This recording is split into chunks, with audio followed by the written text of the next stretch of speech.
В региональном управлении судебных приставов сегодня рассказали, как часто жители Удмуртии жалуются на коллекторов. В прошлом году, например, было более 400 обращений. Одно из них оставил ижевчанин, которого агенты по взысканию долгов пытались обмануть. Чем закончилось расследование, знает Ирина Кропачева. Он даже не мог представить, к насколько большим проблемам может привести микрозайм. Алексей не успел вовремя погасить долг. Через месяц ему и матери начали названивать незнакомцы. Мне пришло в WhatsApp голосовое сообщение. Мне представился сотрудник судебных приставов из Москвы, якобы позвонил.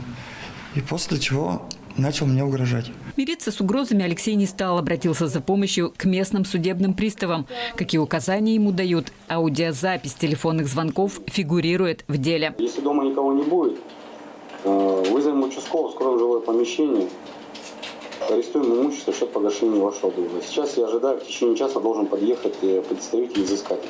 Все подробности дела в этой папке. Расследование здесь вели 2 месяца. Как выяснилось, за московских приставов себя выдавали профессиональные коллекторы. В ходе проверки юридическое лицо, виновное в совершении противоправных действий, управлением было установлено и привлечено к административной ответственности в виде наложения штрафа в размере 60 тысяч рублей. Эта организация зарегистрирована на территории Московской области, в Москве. Ага, то есть они входят в реестр, но... Они включены в государственный реестр профессиональных коллекторских организаций, то есть они обязаны соблюдать 230-й федеральный закон. Жалобы на коллекторов, что нарушают закон, случаи нередки, говорят приставы. Только в прошлом году сюда поступило более 400 обращений. Оштрафовано порядка 80 организаций.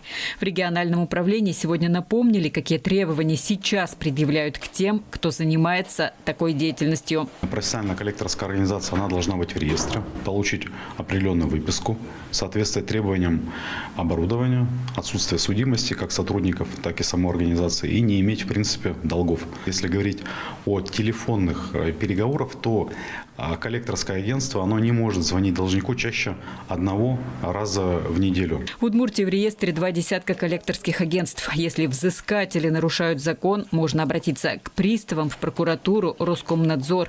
Если коллекторы слили личную информацию должника в сеть, нарушили правила обработки персональных данных. Чтобы избежать с возвратом денег проблем, жителям здесь советуют просчитать риски, прежде чем брать кредиты. Ирина Кропачева, Олег Кропачев, Вести, Удмуртия.